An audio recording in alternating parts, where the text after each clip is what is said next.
welcome back to some more tips and tricks with me, Trish. I work at Schumacher Racing, if you don't already know, and I look after the off-road vehicles with the help of many of my work colleagues, which then help support that as well at the same time. I want to talk to you about setup on this one. I won't go through everything, but I will do a lot of talking and maybe we'll pick something up at the same time.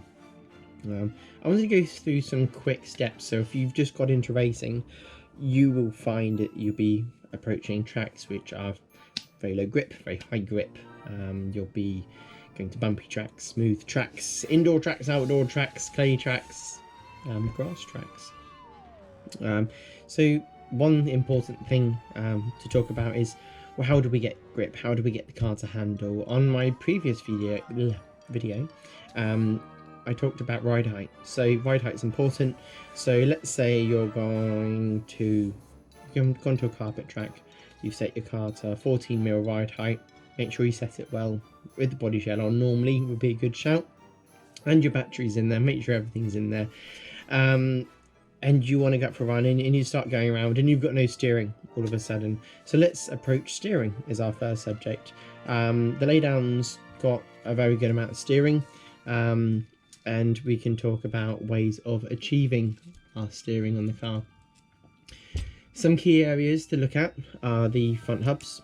We have the camber link bracket, the Ackerman position here, where we can put washers under the ball studs. This might not be on your kit. You might have the plastic option one. You'll get around all right because we can do some stuff on the other parts. But if you do get an upgrade, it's really worth getting the camber link bracket. To talk about other upgrades to get on the front, the 5 degree or minus 5 degree. No, we're adding more angle on it. So 5 degree yoke on it. And the alloy hubs. They're the two main upgrades there, and the alloy center track for the rest of it. Quite happily running kit, but those are the upgrades that I'd recommend for the front. And if you want, you can get the alloy under servo weights. And on my car, I run my Trishbits shin splitter. It gives a little bit more weight as well. So brass radio tray, under servo weight, and brass Trishbits piece. You'll get away with the first two, all right. But if you just need that little bit more, adding a bit more weight to the front is always helpful. You can always do that with stick-on weights, or you can order one through myself. So we'll look at the front end. So I want more steering from kit, and in the kit, let's remind ourselves of what's in there. You might have already put a setup down on the car, but the kit should be in the back of the manual. I think a few racers have asked me over the years to have the kit set up in the manual, so then we can check it. So on the kits, we have the front yoke. The hub height is in the middle, okay, that's a medium setting. The wheelbase is with the clip at the front, with the wishbone at the normal way around. I've actually got inside hole on the front arm, so we wouldn't be on that on carpet, we'll be on the outside hole. So we'll pick up the outside hole that's here. And then link washers. We're on one plus the captured one that's in there. So it looks like you've got two, but you've only ever got one. So if you ever ask me how many ball stud washers should I have on and I say 0, doesn't mean take them all out. It means take out the extra one. The captured joint has the same geometry as a normal ball stud, but we have a washer at the bottom to help part of the assembly, and that takes into account the geometry of the other ball stud. So coming away from there, what I'd be doing is I'd be lowering lots of things. So we lower the axle. The closer the axle is to the hinge pin, so then you've got the axle, hinge pin, the closer they are on a non-driven axle, this is, gives you generally more steering. It lets that front end roll onto that corner. Can make it a bit more twitchy, but generally we'll run that low.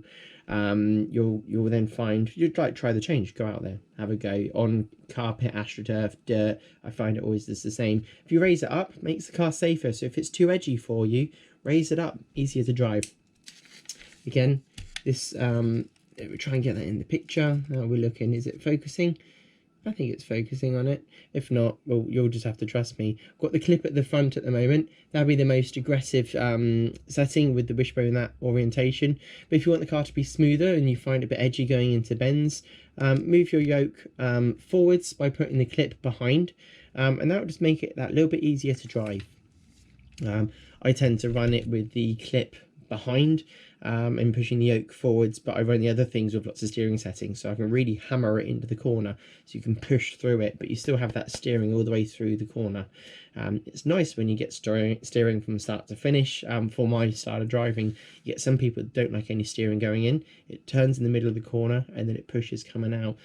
People like Yawn seem to enjoy that when I've done setup with him.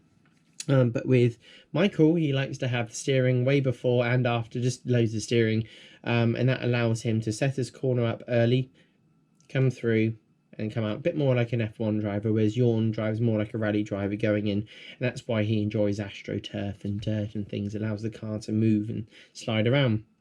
So that's that with those two. With your Ackerman link, if you have got that on, we will have 2mm, which will be the standard position. If you go down to 1mm of washer behind it, the ball stud, you'll find that in the middle of the corner it will grab and hook a bit more. That'd be quite nice for you if you're going to corners and you're washing out. You can go back further, but it gets aggressive. So sometimes it's worth playing with 1/2mm washers as well, so you can play with that at the different steps. Some people enjoy having 3mm of washers there, so we go 1mm forward of the stock position, and that'll make the car just smooth. Okay, you increase the Ackerman effect, you have more inside wheel lock and less outside wheel lock. The more washers you take out, the more that you get outside wheel lock. So you'll find that on power, when you're coming out of the corner, you'll have a lot more because of this wheel doing that work. You'll find that the tyre is trying to turn, and you get like a kind of a slip angle kind of thing. So your wheel's like this, but your tyre is actually like this. So forcing a bit more than what you think actually gets the car to turn. We did this on the 4-wheel drive as well. So that's the two things. I don't generally soften a spring off for indoors. You'll find the end of the straight, the car might flip over. So we won't do that. So we'll just be on the black spring on the front. Generally, you can go up to the orange to support it a bit more. That's a bit stiffer. It's 0.3 pounds harder. So that's that. So they're generally the things I do. You can drop the ball stud washer on the front, so we can go down to 0 washers. But what I have had, but you need to run the carbon or the stock plate, which is the S2 plate, not the alloy one. You can take out the other ball stud washer, which is all part of it, and you can effectively go -1, and that will have even more angle on there. And what that will do is that help the car turn even more. If you do find it binds, it will just be these nice little ears that we have under here. If I just poke it with my scalpel blade, bit of a dirty one, you can cut these little bottom bits off, the little ear, and what you'll find is that allows it to free up nicely. So that's the main things that we do on the front. We've already got the brass in the front. We're running the battery all the way forward, which is great. The hexes, we generally run the -7.75s, not 7.5s, at -0.75 on the front. If you go wider, I've never found much of a benefit to it because you get more of a scrub from the wheel. The further away it is, it does more of this. So it makes it a bit unpredictable to drive. The closer it is, a bit like what they have on touring cars, the wheel's doing more of that about the axis. And that makes it easier to drive. So we just generally leave them, don't go any wider on them. As for the rear though, if we're talking about hexes, for AstroTurf we run the widest. Wide one basically offsets the wheel from that pivot point. And what you get is when the forces, so you get equal and opposite effects it cause on the car. So you go into corner hard, the suspension gets utilized because the chassis, which is a heavier object than the wheels and stuff like that, is the bit that rolls. So then you go through a corner, and what you'll find when it rolls is your flat tire, which is gripping on the ground, it wants to roll. So when you go into the corner, it wants to do this. Okay.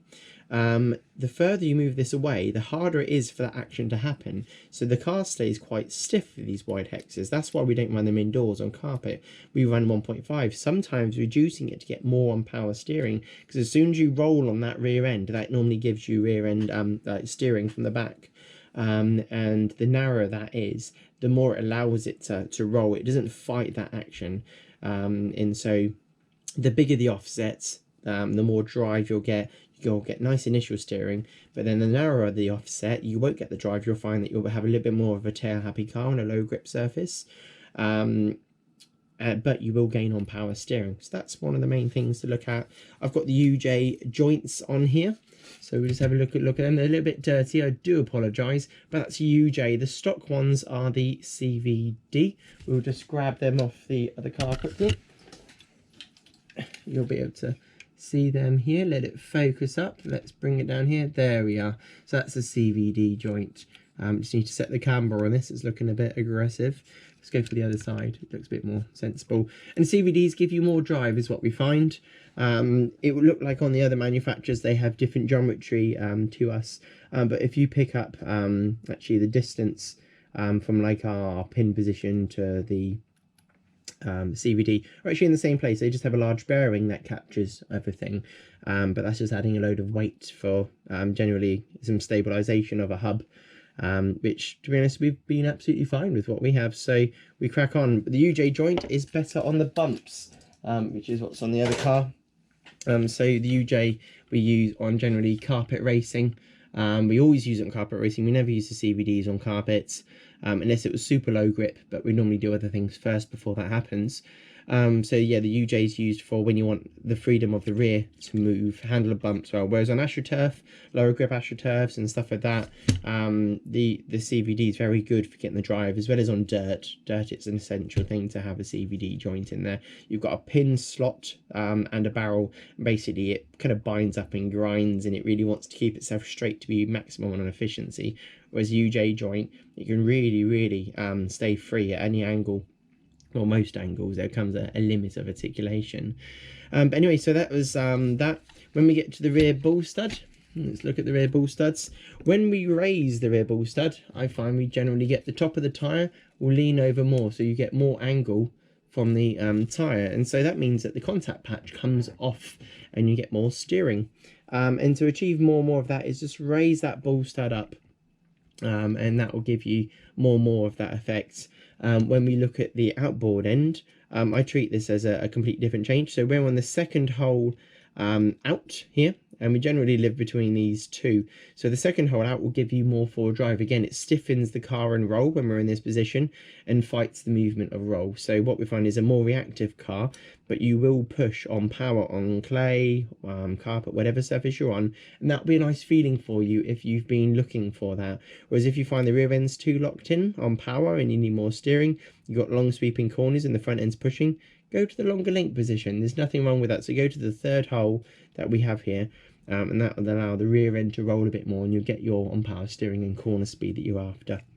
We generally live on this outside position here, but you can come inboard, and that make the car a little bit more lazy. The weight of the car won't be controlled as much, and so allow the rear end to roll through the corner. Might make it a bit easier to drive, but generally this position is best for drive and steering, maybe in the middle of the corner, but generally we found that is the best position for the team. And the next thing is the roll center height. You can add a shim here, and this would be very hard for the camera to see, or maybe it won't be. We'll aim for down here, this position here. We can take the spacer out there and add one at the back, and that lowers the hinge pin. And what we find is when we lower it, again, it adds roll to the car, and you'll get on power steerings for on carpet. We always do that, but when you come outdoors to some AstroTurf where we want forward drive, we will end up raising it back up to the kit position, and that will give us more forward drive. As a stiffening action, generally most stiffening actions, apart from what you have within the piston and shock setup and spring, that well, with spring actually, a harder spring will give you more drive, but at the sacrifice of side grip. Anytime that you gain drive, you'll lose side grip. It's generally this unfair rule, but it's the kind of equal rule of life at the same time. One thing I didn't mention is on the hub. We let that come into focus. Here we go. There we are. That inside hole that we have here, that basically gives us more drive. We've used that on some of the lower grip surfaces on carpet and stuff like that. And that takes you to a traditional hub position that they have on other manufacturers of car and stuff like that. But we've developed the geometry, and we've moved further out and utilised that. And that's better for side traction, the outside one, and more on power steering, whereas forward drive from the inside hole is a benefit. But I generally run the outside hole myself, but some of the team do enjoy the inside hole. Alan O'Brien, who runs on grass a lot in the UK, up in Scotland, he likes that inside hole on grass, and he's have been really helpful to the team over the years, of using that hole on days where we need a bit more grip. As for towing, you want to run 1.5 if you're racing on carpet, whereas if you're going to clay, you want to go to like the 3.5 mark. You can go to 4 if you want it to drive forwards, but you get the sacrifice of the rear end being a little bit stiff and roll. It's this kind of horrible balance of drive versus side traction. But that's the basic bits on there. Follow shock setups that are online. So again, I talked about shocks in the previous videos. The 1.5 holes on the front, 1.6 on the rear. They're the 3-hole shocks setup that we've got available. 400 rear, 550 front. If it's high grip, go to 600 on the front. Leave the rear how it is, let that roll and still move. As soon as you start hardening that, you'll find the rear is a bit stiff and the front will push. Don't want that to happen. You want to enjoy driving it. Spring wise, black or round for carpet. For Astro, if you're going out there, you want to run kind of a green or a red, no harder on the rear. So there's a green generally and red, but you'll find that the rear might fall over a bit and your front wheel will start waving at you, and there'll be like a GTI effect. You don't want that to happen. So you want to keep the car flat. And then for clay, we run similar springs, but we'll be running something like a black spring in the front, or go down to blue, sometimes softer depending on how much steering we need, and then the green on the rear again, sometimes go down to red. But that's the quick gist of it. We generally run the battery in the forward position, but if we want grip, we can move it back, as well as get the balance from the car. If you find the rear end swinging around, it's because there's too much weight on the back, so we can bring it to the middle. But if it's not swinging around and we need grip, we can afford to move it back a bit. We generally run the LCG batteries that you'll see.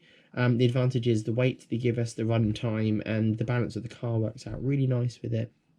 I think that's some things that I've covered that that will be useful to you. I can talk about more things, but what we'll do is we'll learn what you want to hear. But I believe that should get you by for now. Again, subscribe, like, comment, write down what you want to find out.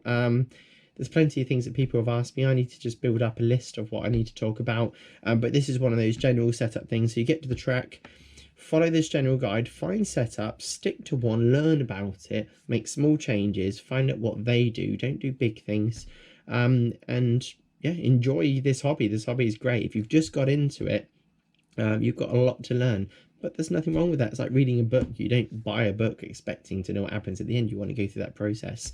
And the great thing with this hobby is you never do get to the end. Everything's evolving. You're getting better. You need more requirement from the car. When you first get into it, you need a stable car. But once you really, really get into it, you want a car that's kind of stable but really quick and you can really push it. So thank you for watching. See you next time. Bye.